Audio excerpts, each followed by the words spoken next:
So when I was about 5 or 6 years old, I had gone to the park with my granddad, and he had told me to, just be in one place for about 5 minutes max, because he had to go see someone.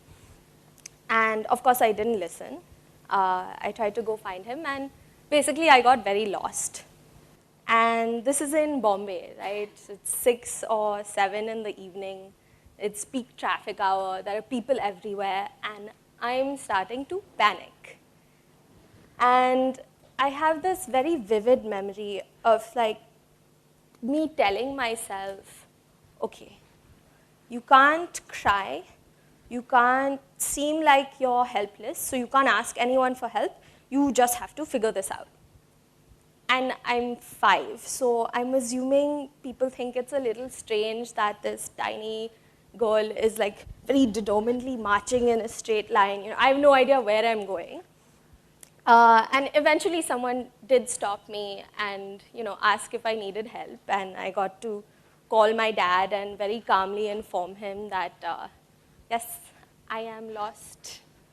And I think that incident crystallized my relationship with my feelings, in that I prefer to push them away and hope that they'll just go away. And I've been thinking about why that is, right? Why am I so uncomfortable with expressing how I feel and asking for help? I've always felt like I would be too exposed, right? That people would judge me, because I've internalized this idea that showing your emotions is a sign of weakness. I never wanted to be that person who was called over-emotional or oversensitive. I thought people wouldn't take me seriously if I allowed my feelings to get the best of me. And so I bottle things up and put them aside and move on.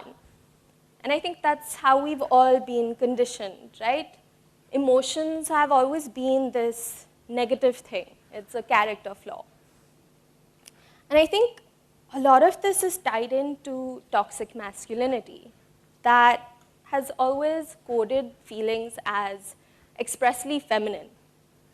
So boys are told to man up and not cry. Teenage girls will always be called dramatic. And God forbid you get emotional during an argument, because that means you are no longer capable of rational thought. It's the reason why so many women are undermined for their emotions, right? Because they're too emotional, they feel too much or too loudly for everyone's comfort. And things that are seen as soft, like crying, being emotionally vulnerable, expressing your feelings, processing things, even just allowing yourself to feel them, these are seen as feminine, and in the world that we live in, because they're feminine, they're automatically categorized as weak and an indulgence. But here's the catch. These traits, this softness, might actually be a way to be strong in this world. So in 2015, an artist and poet, Laura Mathis, coined the phrase radical softness as a weapon. And it's an idea that queer feminists have been teasing out for a while now.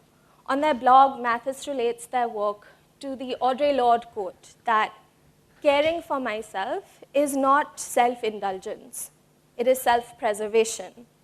And that is an act of political warfare. And when I came across Mathis's work, it really struck a chord. Radical softness, according to Mathis, is the idea that unapologetically sharing your emotions is a political move and a tactic against a society that prioritizes a lack of emotions.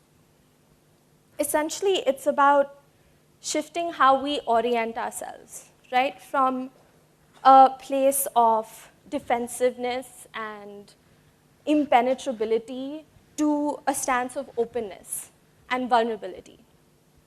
Radical softness aims at shattering the shame around emotions, of foregrounding honest communication, and investing time and energy into relationships. It means completely subverting the idea of what strength can look like. Right? Strength can look like nurturing and caring and emoting. It can look like anger or pain. Because what is more powerful, more strong, than being able to face systems of oppression, of injustices, and still, at the end of the day, being able to feel things? Even in our anger, our frustration, our bitterness, to be soft despite all that is incredibly brave. It is undeniably a feat of strength. And radical softness isn't really about gender at all, although it asks us to question why we're so uncomfortable with emotions. But really, it's about deliberately allowing yourself to feel without shame and seeing those feelings as not just valid, but actively productive. They allow us to connect with people, to empathize, to value other people's feelings. It means building community and realizing that you don't have to do everything alone, that it's okay to need each other, to be interdependent, because that's what being human really means. And this might seem very wishy-washy on the surface level, right? Like, how is being more open and more vulnerable, how is that going to change anything? How is it going to be radical? I, like any good millennial, spend a lot of my time on the internet. And I love a good meme, don't get me wrong, but I think we've come to a point where everything is either a joke or a smokescreen, right? Being real and honest about things, being vulnerable, takes courage. Making an ironic meme about it is just much easier. And I think there's this trend of complete irreverence, where instead of actually expressing how we feel, we use sarcasm as a defense mechanism.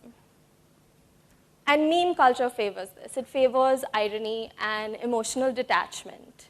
There's almost this cognitive dissonance where we can only laugh at our world because it's our way of coping with the absurdity and anxiety. Our world right now is the "this is fine" meme, and we are living in it with no real understanding of how to process our feelings about it. And we won't let ourselves either, because expressing emotion, any kind of emotion, whether it's happiness or excitement or frustration, means you have no chill, right? Being chill, going with the flow, it's very much about suppressing how you feel because those feelings are just not cool. And I think this stems from our need to seem like we don't care about anything, right? We're untouchable. Emotions have always been beneath us. Platforms like Facebook and Instagram encourage us to create these very distanced narratives of ourselves where, your life might be falling apart, but you'll post a great picture. And this gap between our online selves and what's actually going on in our lives is incredibly damaging. We know this. This generation is growing up to be the most socially isolated, the most anxious and depressed, the most lonely. I think it's also reflective of how we've been socialized, right? In a world that very much prioritizes individualism. You are responsible for yourself. And if you are experiencing feelings, then like 5-year-old me, you will learn to push them aside and move on because they just get in the way. I think it's also a consequence of capitalism, where our bodies and our minds, vulnerable though they are only valued for tangible output, right? For work. And so we aren't really expected to allow ourselves to feel, right? We always police our feelings. To be successful means to push yourself to the limit and, take everything in your stride. That's what we've been taught, which honestly is exhausting. And so what radical softness is asking us to do is to rethink and reimagine what strength and resilience can look like, right? It can look like not having to push through regardless of how you feel. It can mean having honest conversations about mental health, about trauma, about pain and anxiety and difficult feelings. It can be talking about body image issues or self-esteem. Employers could actually give people mental health days or realize that our emotional well-being is very much tied to our productivity. Friends and family can not stigmatize someone if they're being triggered. And wouldn't that be completely radical?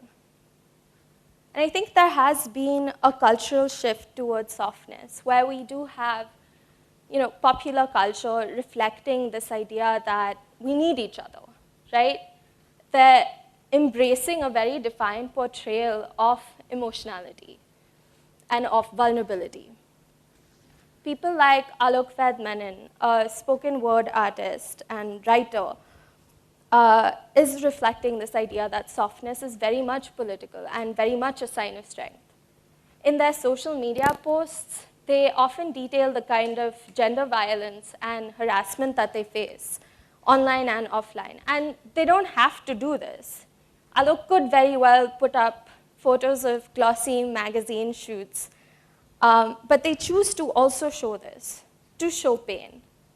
Because it is powerful today to say, this hurts me.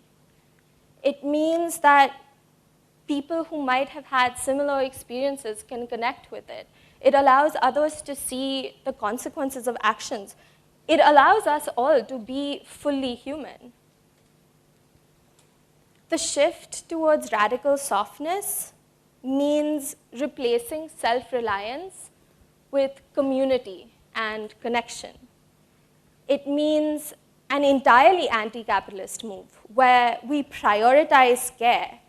We acknowledge our own and each other's trauma and feelings and fragility.